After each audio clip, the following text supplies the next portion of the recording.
The sky over Marikshan gleamed with the familiar purple-orange hue of dusk. Towering spires of crystalline architecture pierced the heavens, their surfaces reflecting the dying light in prismatic patterns across the bustling metropolis below. Shuttles zipped between buildings, their anti-gravity drives humming softly against the backdrop of urban prosperity. High Lord Vorklas stood at his panoramic window, admiring the empire his people had built over 2 centuries. His scaled hands clasped behind his back, the 4-fingered appendages tensing slightly as he contemplated the day's reports. Marikshan had thrived since the Great Purge, expanding its territories to include what had once been human colonies. The thought made his chest swell with pride. The humans, with their unpredictable violence and technological stubbornness, were a memory, a cautionary tale told to younglings. "Your Eminence," a voice called from behind. "The mining operations in Sector 12 are reporting unusual seismic activity." Vorklas turned to face his aide, a slender Marikshan with pale blue scales. "Natural tremors?" "Initially believed so, but the pattern is peculiar. The scientists are puzzled by the regularity. Send a team to investigate," Vorklas said dismissively. "Probably just unstable formations from the last expansion." As if in direct defiance of his assessment, the floor beneath them suddenly trembled. The vibrations started subtly, then intensified until the crystalline decorations on his desk clinked together in chaotic rhythm. The tremor lasted 17 seconds. He counted each one before subsiding. That, Vorklas said, his normally composed voice, tinged with concern, did not feel natural. Within hours, researchers had descended into the deepest excavation sites near the capital. Kala Meriden, a junior xenoarchaeologist with more curiosity than career ambition, found herself among them. Unlike the others in the research team who saw only Marikshan's glory, she had always been fascinated by artifacts from vanquished civilizations, particularly humans. The descent took them nearly a kilometer beneath the surface, through layers of bedrock and ancient sediment. When they reached the source of the disturbance, the entire team fell silent. Before them stood a massive structure of obsidian-like material, its surface embedded with geometrical patterns that seemed to shift when viewed from different angles. It was undeniably artificial, and undeniably not a Marikshan design. "This architecture," Kala whispered, her scanner hovering over symbols etched into the base. "It matches fragments in our historical archives." Human military installations had similar construction. The senior researcher scoffed. "Impossible. We cleansed this planet thoroughly before colonization." "Then explain these markings," Kala challenged, pointing to a series of characters.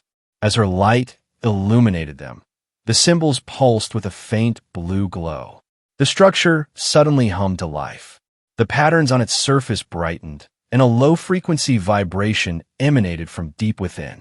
Their scanners went haywire, screens filling with incomprehensible data before shutting down completely. Then came the message, first as a mechanical whisper, then building to a clear statement broadcast on every communication frequency across the planet. "We are here. We remember." The words repeated in an ancient form of galactic standard, one that hadn't been widely spoken since before the Great Purge. Every screen on Marikshan, from personal devices to massive public displays, flickered with those 4 words. High Lord Vorklas immediately ordered communications blackout and dispatched elite guards to secure the excavation site.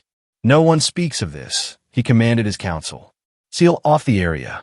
Destroy the structure, if necessary." But Kala had already copied the symbols to her personal datapad.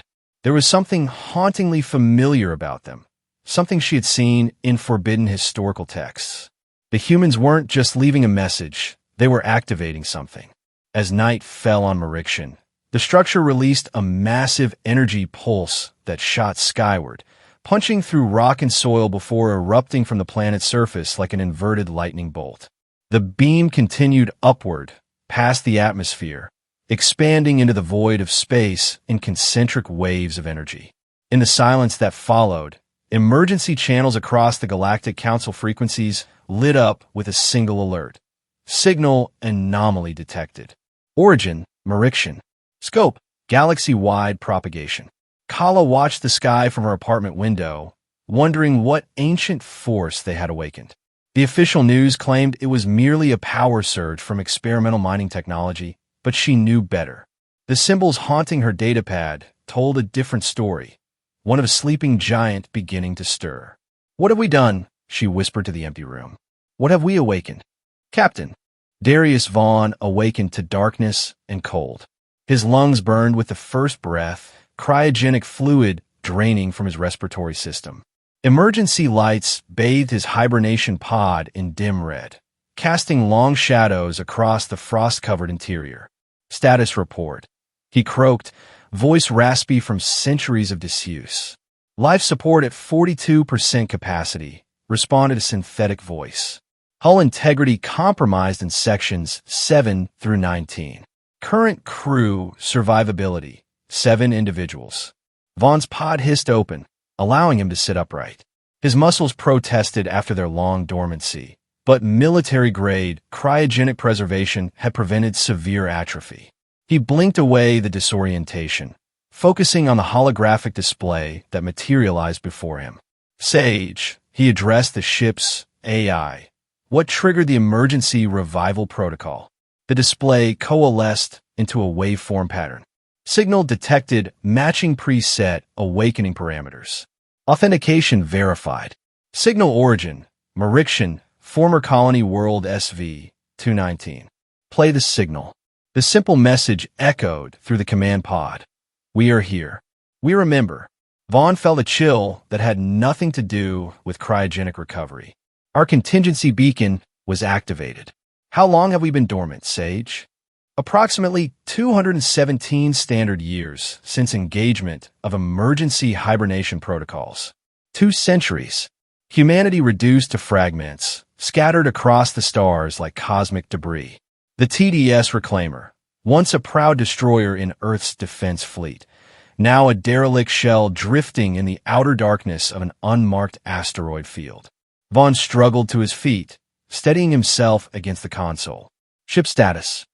TDS Reclaimer operational at 29% capacity.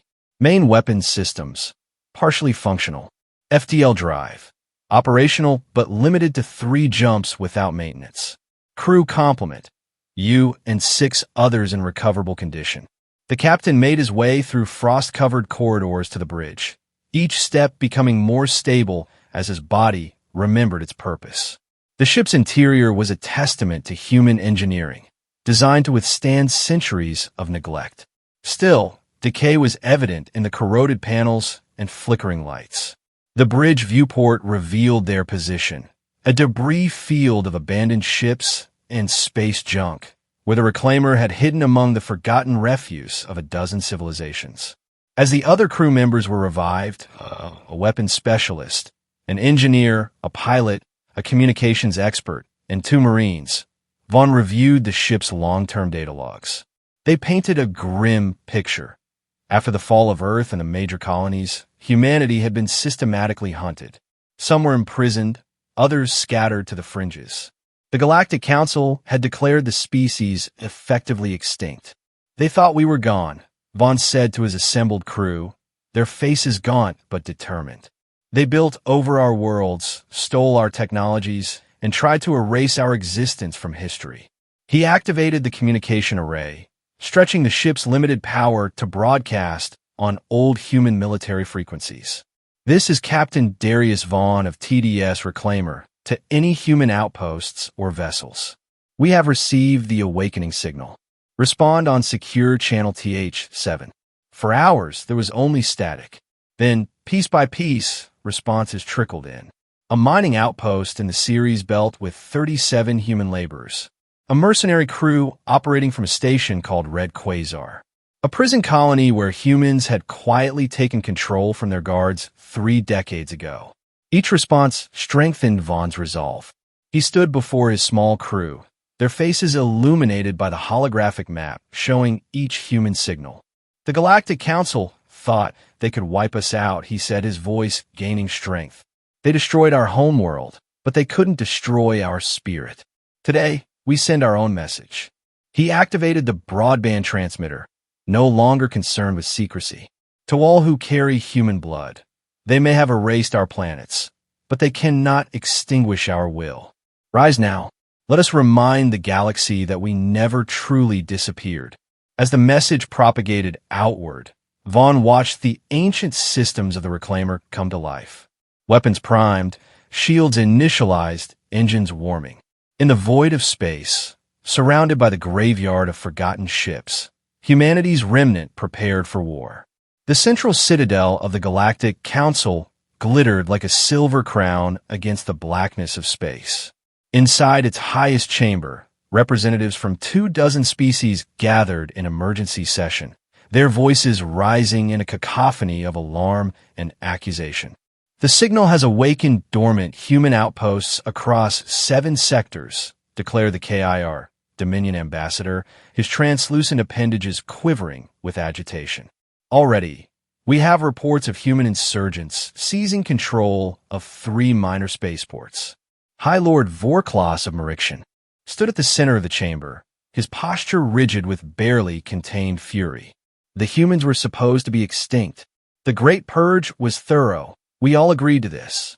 Who failed in their duty to eliminate all remnants?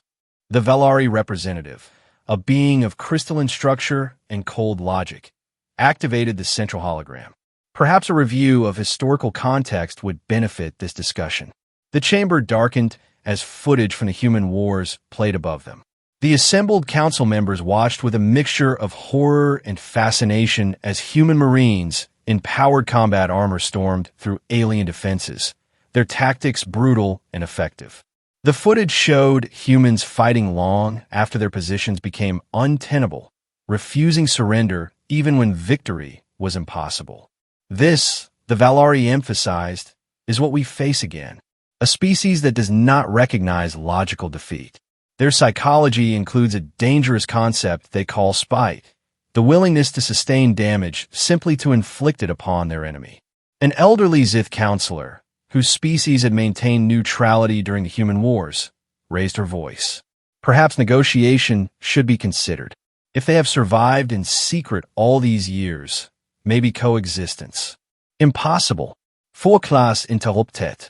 You forget what prompted the Great Purge. Human expansion threatened us all. Their technology was evolving too rapidly, their military doctrine too aggressive. They were preparing to dominate. Then we are agreed, the KIR Dominion ambassador concluded.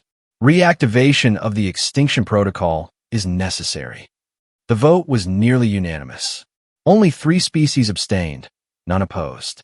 The Council authorized the deployment of Black Ops units and stealth destroyers to track and eliminate any human signals. As the session adjourned, Vorklas approached the Valari representative privately. What the device activated on Merixian, my scientists cannot determine its purpose. Continue excavation, the crystalline being advised. If it is human military technology, we must understand it before they can use it against us. Neither noticed the junior aide quietly recording their conversation, a sympathizer with access to channels that would soon reach those they sought to destroy. Captain Vaughn received the intelligence while the Reclaimer was preparing to jump to its first destination. Confirmed reports, their communications specialist reported. Council Black Ops heading toward Nexus Beta. ETA 12 hours. Nexus Beta, one of the few human research outposts that had remained hidden, disguised as an abandoned mining facility in a resource-depleted asteroid. According to their intelligence, it housed just over 200 humans, most of them scientists and their families. They'll have minimal defenses, Vaughn realized aloud. We need to reach them first. Captain, the engineer objected, our systems aren't fully stabilized. An FTL jump now risks drive failure. And waiting risks those people's lives, Vaughn countered. Plot the jump. The Reclaimer shuddered as its ancient FTL drive engaged, tearing a hole in space-time. The journey lasted mere minutes of subjective time, but the strain on the ship was evident in the groaning bulkheads and fluctuating power systems. They emerged 50,000 kilometers from Nexus Beta, and directly behind two Council stealth destroyers approaching the asteroid. They haven't detected us yet, the weapons specialist reported. Their attention is focused on the outpost. Vaughn didn't hesitate. Target their engine cores. Fire when ready. The Reclaimer's railguns, primitive by current Council standards, but devastating in their kinetic impact, launch projectiles at near-relativistic speeds. The first destroyer's shields flared and failed under the unexpected assault. The second managed to initiate evasive maneuvers, but too late to avoid critical damage. First target disabled. Second target venting atmosphere, but still operational, reported the weapons officer. Finish it, Vaughn ordered. We can't leave witnesses. A second volley reduced the Council vessel to expanding debris. The Reclaimer approached Nexus Beta, hailing them on secure channels. This is Reclaimer to Nexus Beta. Council forces inbound. Prepare for immediate evacuation. On the asteroid's surface, panic gave way to organized chaos as the outpost's residents hurriedly gathered essential data and equipment. But before evacuation could complete, sensors detected a third Council vessel, larger than the destroyers, dropping out of FTL at the system's edge. It's a carrier, the tactical officer warned. They're launching interceptors and a ground assault team. Vaughn made a rapid decision.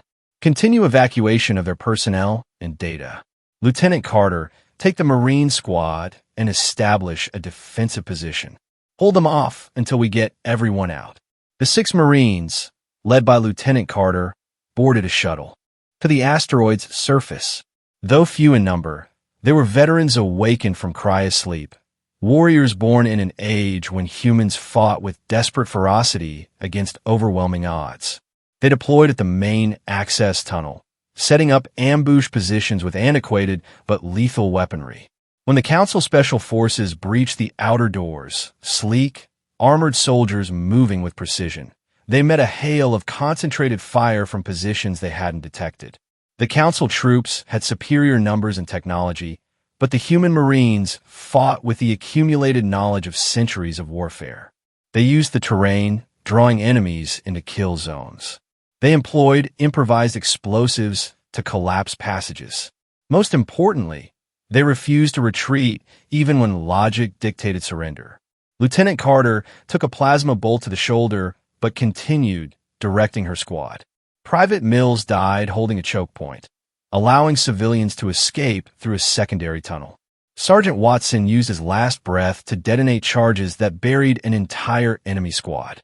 By the time Vaughn arrived with reinforcements, the remaining Marines had sustained critical injuries, but had held their position. The Council forces, despite their advantages, had been stalled by the unexpectedly fierce resistance. Vaughn carried a wounded Carter back to the shuttle himself. That was one hell of a stand, Lieutenant. Just following?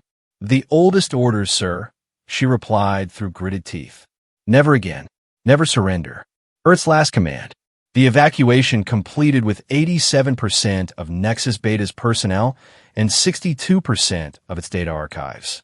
Among the rescued data cores was information that would prove invaluable, coordinates and access codes for other hidden human outposts, and partial schematics for something called Project Cataclysm.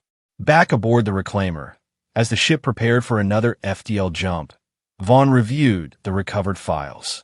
Project Cataclysm appeared to be a last resort weapon system designed by humanity's final unified government, a failsafe intended to ensure that if humans couldn't survive, neither would their destroyers. The implications sent a chill through Vaughn's spine. The weapon, if activated, could potentially sterilize entire systems. It represented everything humanity had been accused of: ruthlessness, disregard for collateral damage, willingness to destroy rather than accept defeat. Yet, if the Council acquired this technology first, they would have the perfect tool to finish what they had started centuries ago. Sage, Vaughn addressed the ship's AI. Lock these files under my personal authorization. No access without direct approval. As the Reclaimer disappeared into FTL, the carrier deployed from the Galactic Council sent a priority message to Central Citadel. Human resistance encountered. Military capabilities significantly exceed estimates. Request immediate reinforcement. The response came swiftly. Reinforcement approved. Extinction protocol, now highest priority. All resources authorized. Across the galaxy, the slow-burning embers of conflict erupted into flames of open warfare. The Galactic Council's propaganda machine worked with ruthless efficiency. Broadcast across 1,000 worlds showed carefully edited footage of human ships attacking civilian transports, though they conveniently omitted that these civilian vessels carried weapons and troops. News networks controlled by Council species reported on the human menace, a violent, irrational species resurfacing to threaten galactic stability. In reality, the Council's forces were bombarding suspected human hideouts with increasing disregard for collateral damage. Entire habitat rings were depressurized on the mere suspicion of human sympathizers. Mixed-species colonies with human residents were given ultimatums: surrender all humans or face orbital bombardment. The brutality backfired. Footage of Council atrocities leaked onto independent networks. Stories spread of innocent bystanders, including children of various species, killed in anti-human raids. Whispers of doubt spread among the general population of even the most loyal Council worlds. Meanwhile, Captain Vaughn faced a growing crisis within the human resistance. As more survivors joined their cause, bringing ships, weapons, and bitter memories of persecution, voices of extremism grew louder. The most radical faction called themselves the Crimson Remnant, humans who had escaped Council prison camps with bodies scarred and minds hardened by decades of torture. Their leader, Commander Vasha Orlova, had been a child when Council forces destroyed the human colony on Titan. Now, with a face marked by ritual scars and eyes burning with focused hatred, she advocated using Project Cataclysm against major Council worlds.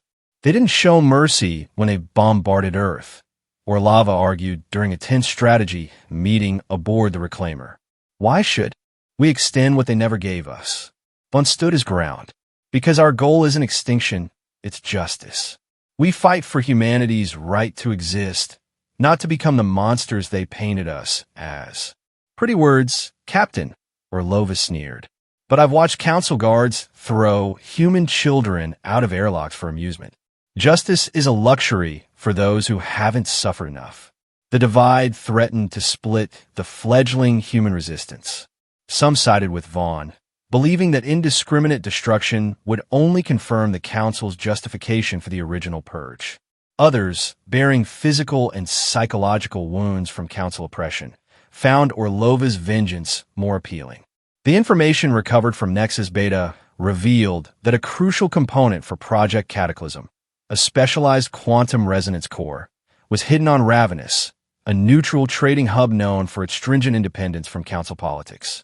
Both Vaughn and Orlova recognized the strategic importance of this component. While Vaughn hoped to secure it to prevent its weaponization, Orlova's Crimson Remnant planned to use it as intended. Intelligence indicated that Council Black Ops had also deciphered this information and were converging on Ravenous. The stage was set for a three-way confrontation that would determine the direction of the human resistance, and potentially the fate of entire star systems. Ravenous orbited a yellow star at the intersection of three major trade routes. Its surface was a patchwork of sprawling marketplaces, warehouses, and neutral diplomatic zones. The planet's governing body, a coalition of merchant guilds, prided itself on remaining unaligned with the Council while maintaining profitable relationships with all species. Vaughn led a small team, including his most trusted officers and a squad of Marines. They arrived under forged credentials, posing as independent traders. Meanwhile, Orlova's Crimson Remnant infiltrated through less legitimate channels, using smuggler contacts and bribery. The Council forces, led by a KIR Dominion commander named Nexthal, deployed with typical efficiency, a full tactical team disguised as corporate security. All three groups converged on an ancient storage facility buried beneath Ravenous's central marketplace. The quantum resonance core was locked in a time-sealed vault, accessible only with specific harmonic frequencies. Frequencies contained in the data recovered from Nexus Beta. Vaughn's team reached the outer chamber first, but as they worked to decipher the locking mechanism, they detected movement. Multiple contacts approaching from two directions, Lieutenant Carter warned, her injured shoulder now healed but still stiff. Council forces from the East Corridor, the tactical officer reported, and humans from the West. Crimson Remnant insignia confirmed. Caught between two opposing forces, Vaughn made a tactical decision. Barricade both entrances. We hold this position until we can access the vault. The three-way battle erupted in the confined space of the ancient facility. Council forces deployed sonic disruptors and neural shock grenades, weapons designed to incapacitate without damaging the surrounding structure. The Crimson Remnant responded with brutal efficiency, using poison gas and improvised explosives with little regard for structural damage. Vaughn's team held the central chamber, returning fire at both groups while their engineer worked frantically to open the vault. The firefight intensified as all sides committed their reserves. In a momentary lull, Commander Orlova contacted Vaughn directly. "Surrender the access codes, Captain. We both know what needs to be done with that core." "What needs to be done is ensuring no one uses it," Vaughn replied, ducking as energy blasts struck the column beside him. "This ends the cycle of retaliation, not perpetuates it. Your idealism will get the rest of humanity killed," Orlova spat. "If you won't use the weapons necessary for our survival, then you're as much our enemy as the Council." The communication cut off as a new wave of Crimson Remnant fighters pushed forward. Simultaneously, Council forces breached the eastern barricade, creating a chaotic three-front battle within the chamber. Lieutenant Carter took a hit protecting Vaughn, collapsing with a plasma wound to her leg. The engineer shouted over the cacophony, "Captain, vault opening, 30 seconds." Next Thal, the KIR Dominion commander, recognized the imminent access to the vault. "All units, priority target is the vault mechanism. Destroy it if capture is impossible." The battle reached its crescendo as the vault slowly opened, revealing a small, unassuming device floating in a stasis field, the quantum resonance core, a component that could amplify energy to system-destroying levels. In the confusion, Vaughn made a desperate lunge for the core, reaching its seconds before Orlova. Their eyes met across the stasis field, his determined, hers furious. "Don't do this, Vasha," he said, using her first name. "We become no better than them." "We already are better," she hissed. "We're survivors." Before either could take the core, a precision shot from Nexthal's position struck the stasis generator. The resulting energy cascade forced all combatants to retreat as the chamber began to collapse. Vaughn ordered an immediate withdrawal, carrying the wounded Carter himself. Orlova's forces took heavy casualties, but managed to extract most of their personnel. The Council forces, true to their training, executed a perfect tactical retreat. The quantum resonance core remained buried under tons of rubble as the ancient facility collapsed completely, temporarily lost to all sides. The Battle of Ravenous ended in stalemate, but its consequences echoed across the galaxy. The neutral planet's governing council, furious at the violation of their sovereignty, publicly condemned the Galactic Council's covert operation. This unprecedented censure from a major trading hub created diplomatic ripples that emboldened other neutral worlds to question Council authority. Meanwhile, as Council forces concentrated on securing Ravenous and managing the diplomatic fallout, human resistance cells launched coordinated strikes across multiple sectors. These weren't the actions of conventional military units, but guerrilla operations executed with intimate knowledge of Council weaknesses. A communications relay hub in the Centauri sector went offline after a precision strike by just 3 human operatives. Supply depots in Rigel's system mysteriously detonated, crippling Council fleet maneuvers. The Council embassy on Vega Prime found its security systems compromised, all classified data extracted without a single alarm triggered. Each attack demonstrated human tactical flexibility and willingness to sacrifice for strategic advantage. In the Aldebaran shipyards, a human operative deliberately crashed her vessel into a Council dreadnought under construction, destroying both the target and herself, but delaying the Council's military buildup by months. These actions generated fear disproportionate to their actual military impact. Council species began to whisper that humans were everywhere, unstoppable because they were willing to die to achieve objectives no rational species would consider worth the sacrifice. Aboard the Reclaimer, now joined by 6 other human vessels of varying sizes and conditions, Vaughn called a council of ship captains. The confrontation with Orlova's Crimson Remnant had weakened their unified front, but the recent victories had restored some cohesion to the resistance. "We've shown them we can hurt them," Vaughn addressed the assembled leaders. "But hit-and-run tactics won't win this war. We need a definitive action that proves humanity deserves its place in the galaxy." A grizzled captain from a retrofitted mining vessel spoke up. "Intelligence from our sympathizers indicates that the Council is gathering its main fleet around Merixian. They're protecting something there, something related to the signal that woke us." Vaughn nodded. That signal came from ancient human technology buried on Merixian. If it was powerful enough to reach across light years and activate our dormant systems, it could be crucial to our long-term survival. Or, added another captain, it could be connected to Project Cataclysm, perhaps even a control node. The original architects may have created redundant systems. The discussion continued for hours, weighing options and risks. Eventually, they reached consensus. The human fleet would converge on Merixian, challenging the Council's main force directly, while a specialized team infiltrated the planet to secure the ancient human technology. As the meeting adjourned, Vaughn received an unexpected communication, a message relayed through multiple proxies to avoid detection. The sender identified herself as Colum Meriden of Merixian. "Captain Vaughn," her translated message began, "I am risking my position and possibly my life to contact you.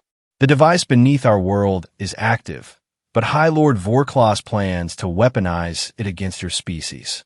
There is more to this technology than a simple beacon. It contains data, vast repositories of human knowledge, and possibly genetic archives. If you truly seek justice rather than extinction, I can help you when you arrive."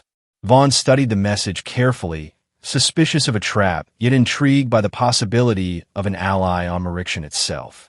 "Sage," he addressed the ship's AI, "analyze transmission for authenticity markers and deception patterns." Analysis complete. The AI responded after several seconds. "Transmission contains linguistic patterns consistent with genuine communication under duress. Probability of intentional deception, 17%.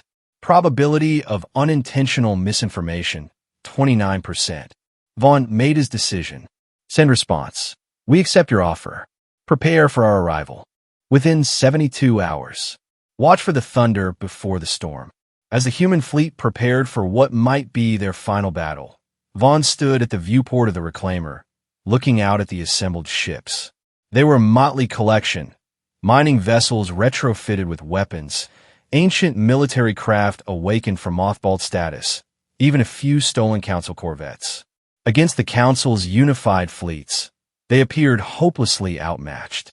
But appearances, Vaughn knew, had never been humanity's true measure. "We're coming," he whispered to the stars. "And this time, we won't be forgotten." Merixian's outer defense grid detected the human fleet moments after they emerged from FTL. Alarms blared across the planet as civilian vessels scrambled for shelter and military ships moved to intercept.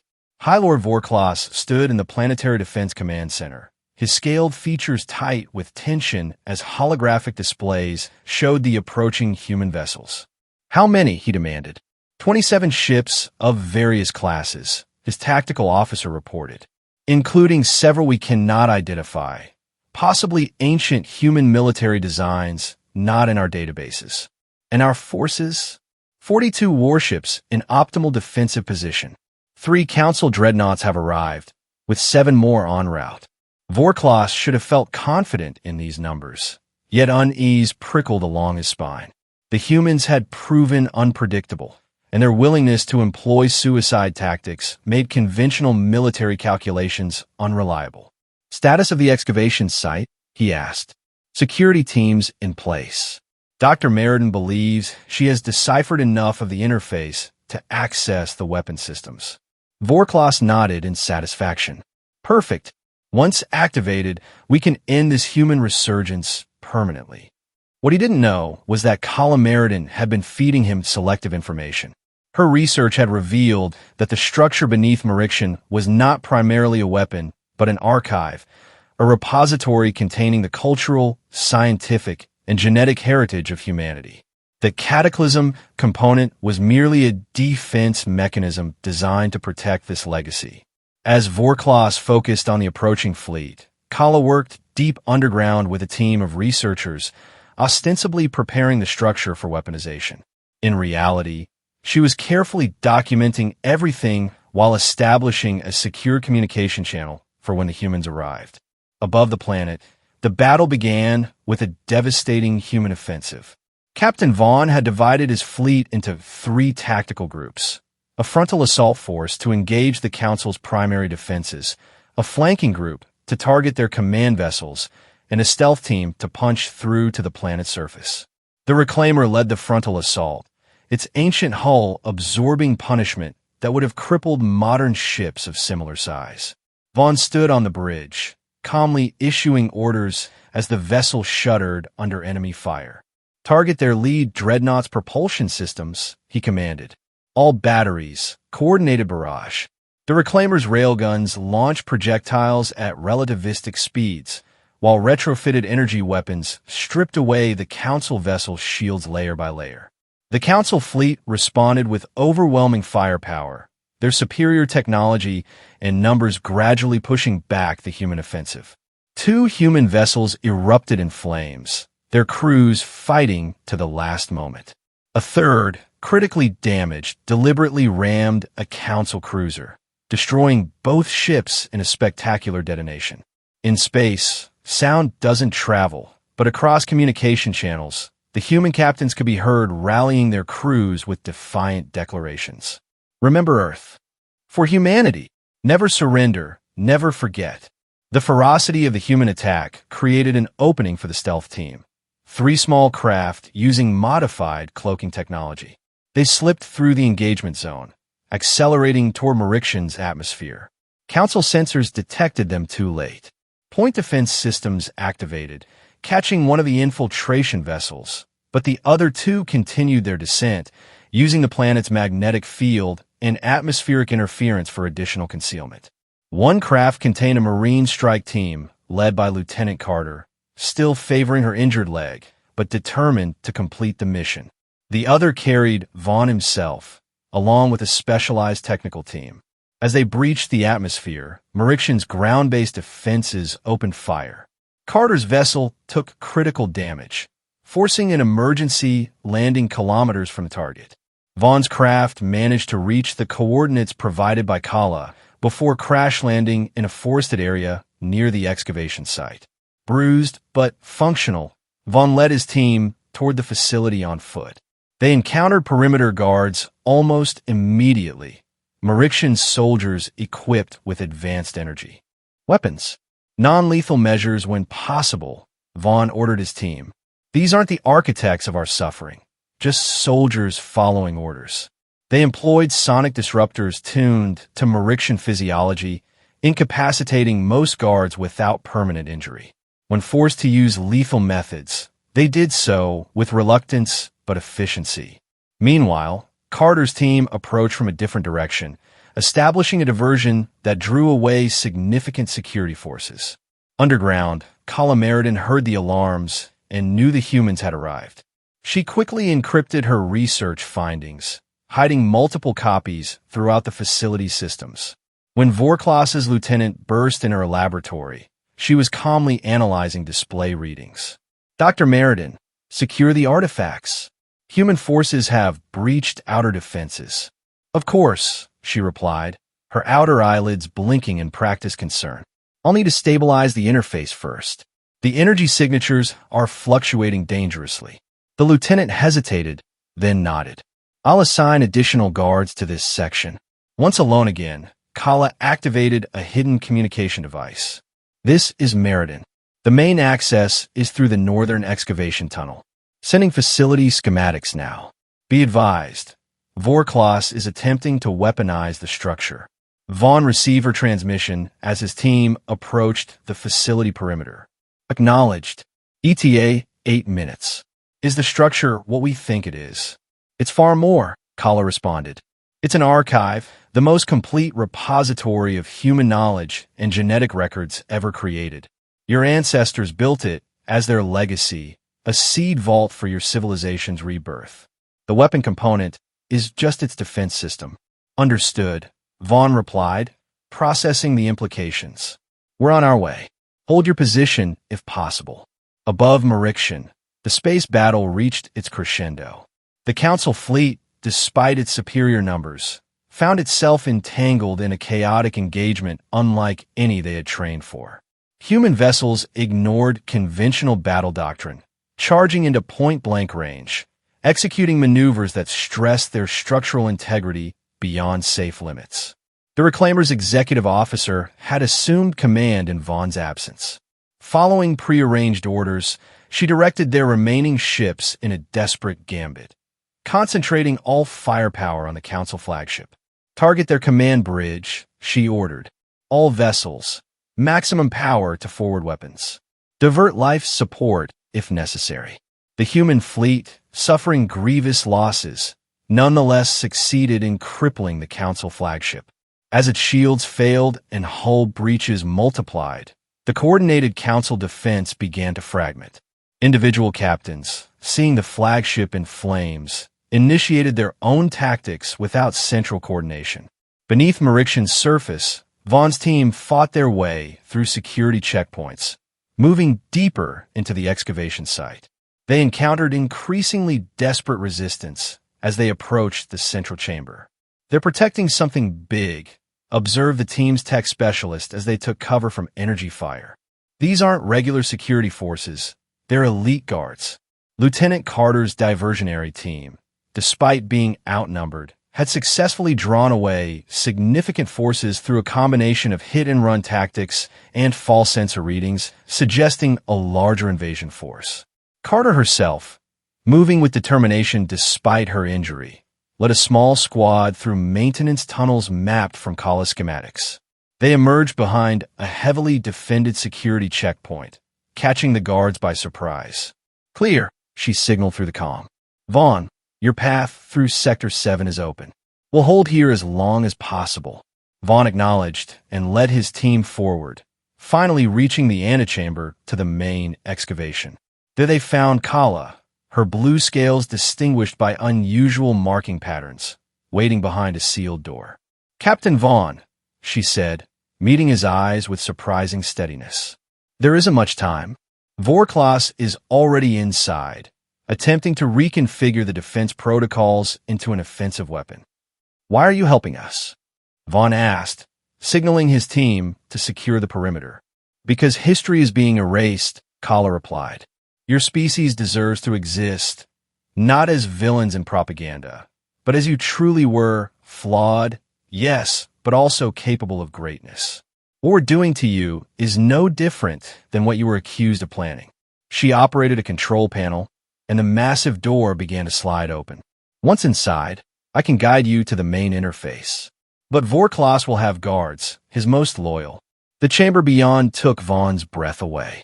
The space was cavernous, dominated by the black structure they had glimpsed in reconnaissance images. Up close, its surface wasn't merely black, but a complex interplay of materials that seemed to both absorb and redirect light.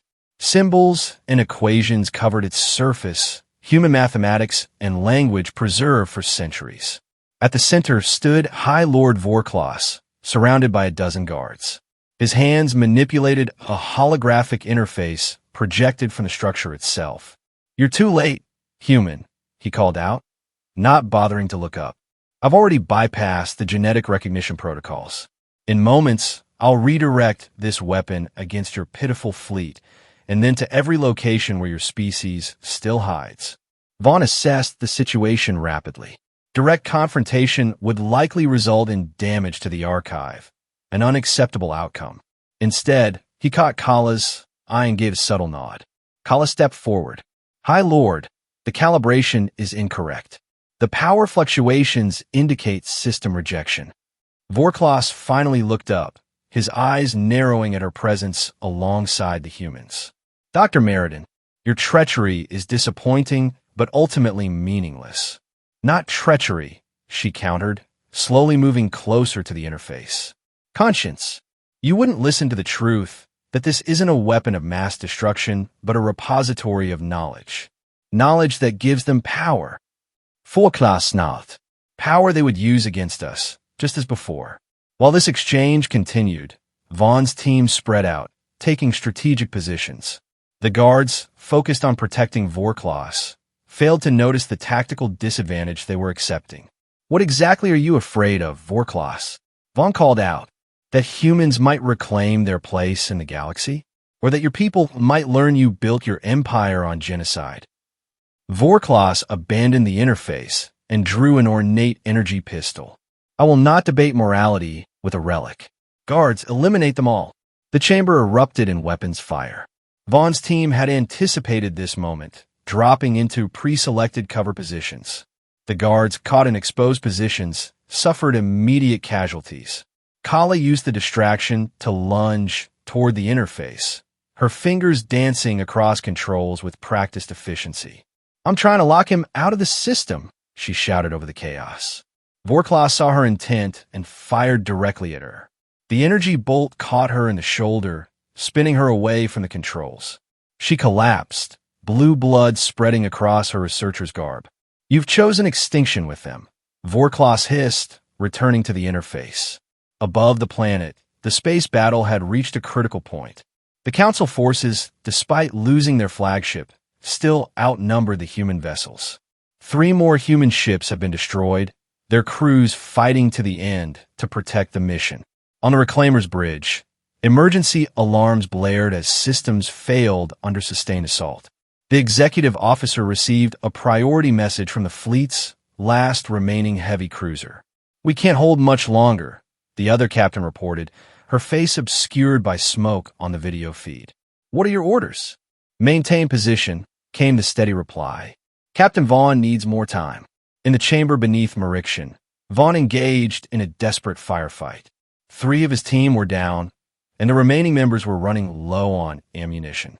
Across the room, Kala dragged herself painfully back toward the interface, leaving a trail of blue liquid.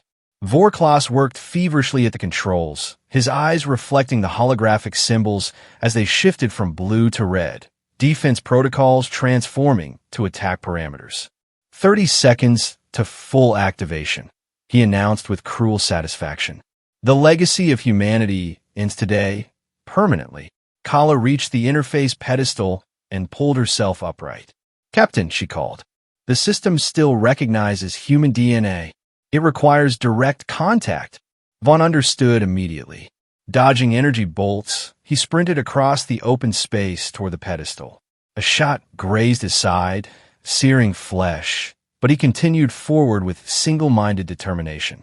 Vorklas saw him coming and raised his weapon for a killing shot. At that moment, Lieutenant Carter emerged from a side entrance, her timing perfect, and fired a precision shot that struck Vorklas in his firing arm. The High Lord's weapon clattered to the ground as he howled in pain. Vaughn reached the pedestal. Following Kala's urgent gesture, he placed his palm against a smooth section of the structure's surface. The effect was immediate. The red holographic symbols reverted to blue, then shifted to green. The structure hummed with increasing energy. What's happening? Vaughn demanded. System recognition, Kala explained, her voice weakening from blood loss. It's accepting your genetic signature. You can now give it commands. How do I shut down the weapon function? You don't, she said. That's not what this is meant for. Look, the holographic display expanded, showing a three-dimensional map of the galaxy with thousands of points illuminated. These are archives, Kala explained. Similar repositories hidden across the galaxy. Your ancestors didn't build a doomsday weapon. They created a network of knowledge vaults protected by defense systems. Understanding dawned on Vaughn's face. The signal that awakened us. Was the network reactivating, Kala confirmed. Designed to trigger when conditions suggested humanity might have a chance to reclaim its heritage. Vorklas, clutching his wounded arm, laughed bitterly. How perfect! We feared your weapons, but it was your knowledge that posed the true threat. The structure's energy continued to build, the humming growing louder. The chamber began to shake as if caught in an earthquake. What's happening now? Vaughn asked urgently. The primary protocol is initializing, Kala replied. It's going to broadcast. Broadcast what? Before she could answer, the structure released a pulse of energy that shot upward, passing effortlessly through the planetary crust. Similar to the first event, but vastly more powerful, the energy expanded outward in concentric waves. In orbit, both human and council vessels experienced immediate systems disruption. Power fluctuated, weapons went offline, shields collapsed. The battle paused as all combatants found themselves temporarily neutralized. Then, across every communication channel, in every language currently used in the galaxy, a message began to play. It showed scenes from human history. Not just the wars and conflicts that council propaganda had emphasized, but their art, their music, their scientific discoveries, their acts of compassion and sacrifice. The message concluded with simple words. We are humanity. We have returned. Remember us, if you dare. As the transmission ended, the human ship's systems restored faster than their council counterparts, an intended effect of the archive's design. Taking advantage of this brief window, the remaining human vessels regrouped and established a defensive perimeter. In the chamber below, Vaughn helped Kala to her feet while his team secured Vorklas and his surviving guards. The transmission, Vaughn said. What did it do? It told the truth, Kala replied simply. To everyone everywhere. No filtering, no propaganda. The complete human record broadcast to every connected system in council space. She paused, wincing with pain. It also activated protocol exchanges with the other archives. Your people now have access to their entire historical and scientific legacy. Lieutenant Carter entered the chamber, limping but triumphant. Captain, we're receiving transmissions from across the sector. Council forces are in disarray. Several vessels have actually stood down. A communication alert chimed from Vaughn's wrist device. It was the Reclaimer's executive officer. Captain, something unprecedented is happening. We're receiving hails from 3 council dreadnoughts. They're requesting ceasefire negotiations. Vorklas, now restrained, glared at Vaughn with a mixture of hatred and fear. This changes nothing. The council will never accept human independence. Perhaps not the council as it exists now, Vaughn conceded. But truth has a way of forcing change. He turned to Kala. Your people will know you as a traitor. She shook her head slowly. My people will soon know the full history, including how the Great Purge was built on lies. I suspect I won't be the only one questioning our path. Reports continue to flood in. Across council space, the transmission had created unprecedented disruption. On some worlds, citizens took to the streets, demanding explanations from their leaders. On others, long-hidden human enclaves emerged, suddenly finding unlikely allies among the local populations. The Crimson Remnant, listening from their hidden bases, recognized the shift in the conflict. Commander Orlova sent a terse message to Vaughn. Not what I would have chosen, but effective. The war isn't over, but its nature has changed. Vaughn stood in the ancient chamber, surrounded by the legacy of his ancestors. The path ahead remained uncertain and undoubtedly dangerous. Council hardliners would resist change, and centuries of propaganda wouldn't be undone by a single transmission, no matter how powerful. But for the first time since awakening, Vaughn felt something beyond determination and duty. He felt hope. Lieutenant Carter, he said, signal all human forces. Tell them humanity has reclaimed its voice, and we will never be silenced again. As he spoke, the structure before him pulsed once more, as if in affirmation. Throughout the galaxy, similar archives awakened fully, each one a beacon of human persistence in the face of extinction. On countless worlds where Council citizens had always been taught to fear humans as violent, irrational creatures, people now contemplated the unfiltered history of a species that refused to disappear, a species whose heart continued beating even after its homeworld fell silent. Aboard the damaged but defiant reclaimer, the crew cheered as Vaughn returned to the bridge. Outside the viewport, Merixian gleamed in the light of its sun, no longer just another Council stronghold, but the birthplace of humanity's renaissance. "Your orders, Captain?" asked the executive officer. Vaughn gazed at the stars beyond, each one potentially harboring human survivors, hidden archives, or new allies awakening to the truth. "Set course for the next archive," he said. "Our journey has just begun." The Reclaimer's engines flared to life, carrying the vanguard of humanity back into the stars they had once called home. Not as conquerors or destroyers, but as the living embodiment of a truth the Council had tried desperately to bury. That some flames cannot be extinguished, some voices cannot be silenced, and sometimes the forgotten return to shake the very foundations of those who abandoned them.